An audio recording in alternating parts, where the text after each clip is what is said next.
Video words thrown in YouTube format to expose the daily vlog of being no one knows. Secret foes, life's pain and woes, rants and thoughts, daily journal with iPhone and his graphs to show it off. Today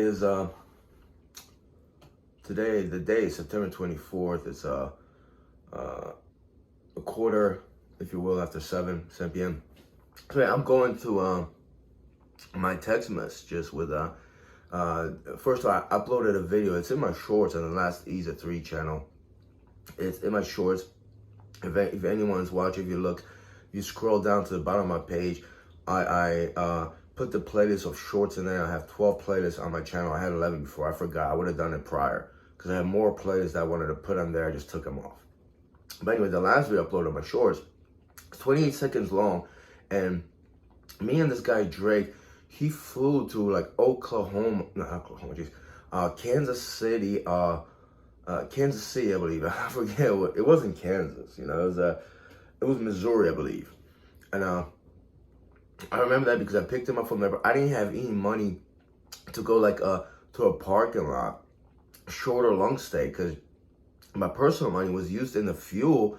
And this other guy, I don't think he reimbursed me yet. And if he did, money was going for like food and water, this and the other thing. So I'm picking him up from the airport, and we go to fuel up. He immediately jumps in the truck. He's like, I'm driving. And we drove, and there was a switch in driving, I believe. I went and checked, and as you see in the video, the fuel cap for the diesel tank was, unlocked. It was open, and we must have drove for like a couple hundred miles like that. And it was like, I saw that, and I told him, bro, it's like, it was open, it's not cool. And, part of me, I felt uncomfortable. I was like, why you don't want to take it a little further and record him and see his, reaction is. This guy was just, his name is Jake. And another thing, why am I making this video? I was going to make this video a long time ago about his carelessness, recklessness. I mean, his indecency, his, pollution, garbage all over the truck, like his friend, Hunter Gertz will do the same. Just, throw anything, drink something, throw on the bottom, on the ground of the truck. It will be like rolling around even. It was just, it's gross. But what I'm getting at, I scroll up to the text messages because I'm looking about what text message I left. Him and his partner, actually, they don't want to call each other partner, but Jake was doing a lot of like administrative work, if you will, for Hunter. When I first, got signed up to fly to Phoenix, he actually texted me to, and I just realized when I scrolled up in the text messages, because I kept them, to send him proof of my valid, New Jersey driver's license, front and the back. And it dawned on me, why does he want the backside? And it's like, all of a sudden, like, what are the implications? It's been already 3 months. What are the things they could do with that driver's license? Like, if it's about doing a background check on me, oh, I have no problem. Drug check, I have no problem, anything like that. But, it made me feel very, bit creeped out. And I feel like I have to, resort to calling somebody about that. But, I will maybe eventually, who knows, because, I realize there's just a lot of crooks and scammers out there. A lot of criminal-minded people, man. You go to work for somebody. First of all, that guy, didn't pay me for like 2-3 weeks. I spent a whole day going to California, a day and a half, delivering a couple items, There was these other movers. They were just, the company, Piranha Logistics, they're just so reckless. They're so disorganized, And he never paid me for that day. In fact, he got kind of, aggravated. He gave me like $700, over $780 on the table. And he made me text him, oh, you gave me this money and stuff, And it was just, when that happened, on that day in California, I realized, this guy might not even pay me. Like, I have his cell phone number. I know he has a storage in Linden, New Jersey that he rents. But it's like, what am I going to do? Stand there and wait for him and get a confrontation, record him? Maybe. And then put him into doing what? He has his business, and the main guy, Hunter Gertz, and he always says he's from Austin, Texas. I looked it up on the internet, like a business site. It's not even in Austin. It's some other place, and it gives like a different company name, this and the other thing, LLC or something.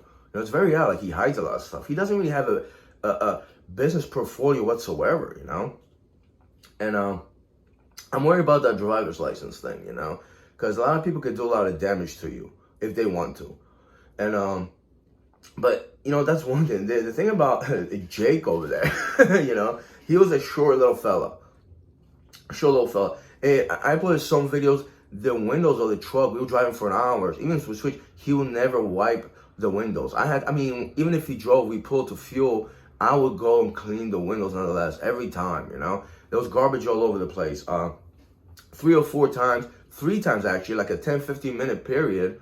When he first got to the airport, he would drive, and he was talking on the phone, and there was an issue going around with some of the products, and he almost ran off the road. It was like a county road, and it was an oncoming car. He almost swerved, he missed the car, he almost went off into the ditch. It was scary. Till the third time I told him, listen, man, if you don't put down the phone and you drive, unless you let me drive, you be on the phone, your laptop, I'm going to the airport now. I'm getting out of here. I'm going back to New Jersey. And then he was like, will you really do that? I was like, listen, I don't want to die. I don't want to, get up in a car crash and have him kill somebody, man. The guy was reckless. He was just on the phone. He wasn't even paying attention, just swerving over the place. It was actually terrifying, man. And he was going over the speed limit in a little small. It was like 35. It was going like 45 or something. And, that was the first time I saw him drive. And I was like, this guy's freaking careless. And, he was aggravated. It was kind of a conversation. He couldn't focus and stuff. It's like almost he would have taken out his laptop and he was doing a laptop work almost. It almost came close to that.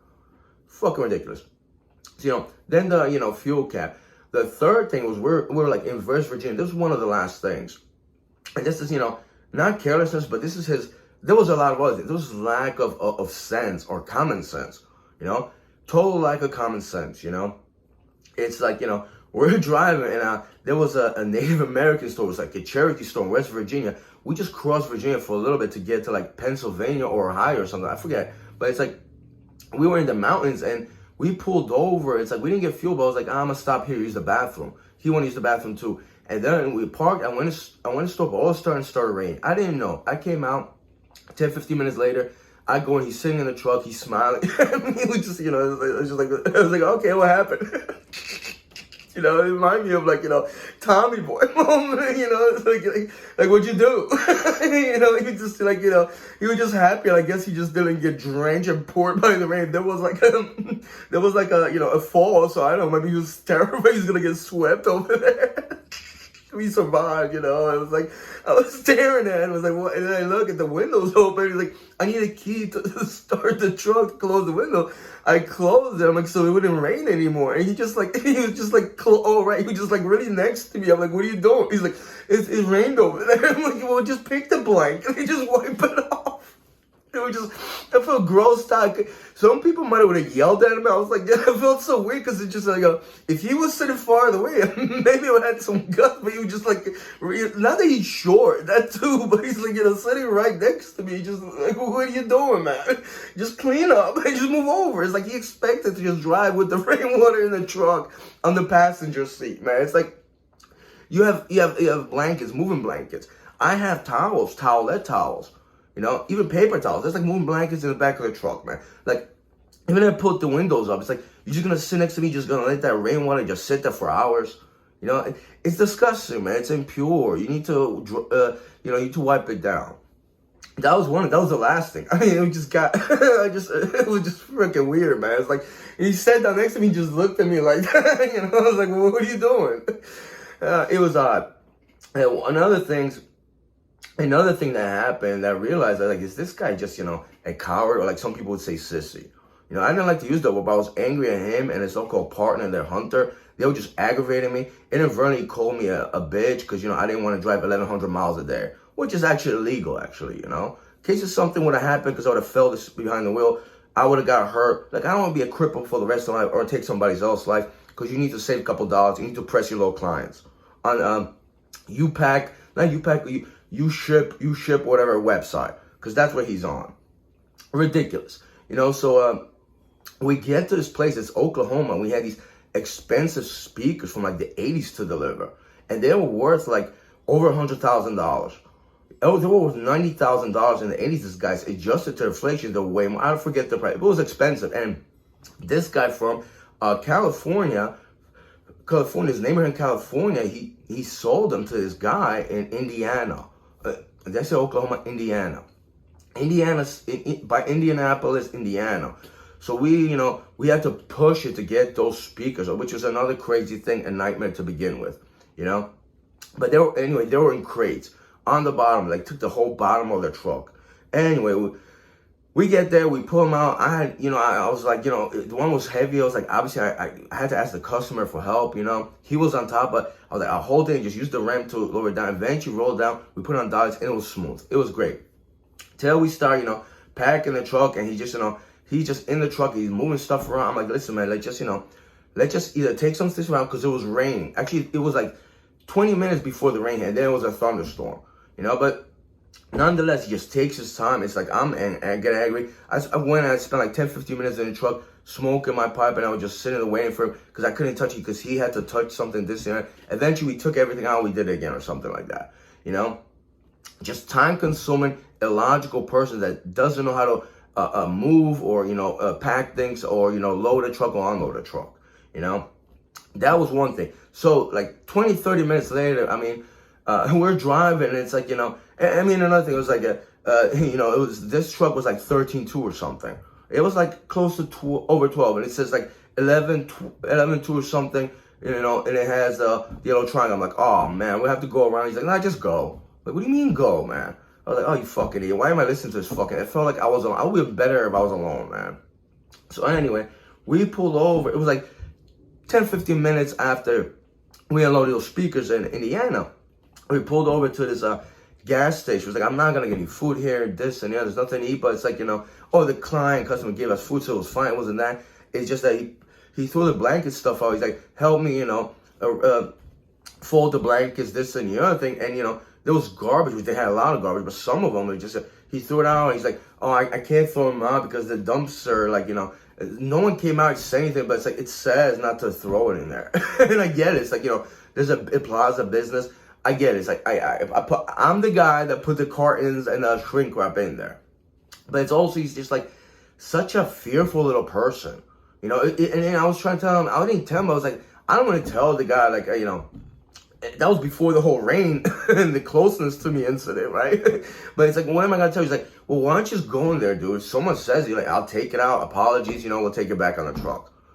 Why you gotta be like so fearful? It's like, now you don't know what to do or something. I took those things, I put in. There was a guy, that worked it from an Asian restaurant, and I was throwing it in there. I made like 4 or 5 trips because there was a lot, and he just saw me and just walked away. And it's not illegal, I guess, it's unethical for me, our company to be putting, garbage in other people's dumpster. But at the same time, Piranha Logistics loves to drive with garbage, like Hunter and Jake.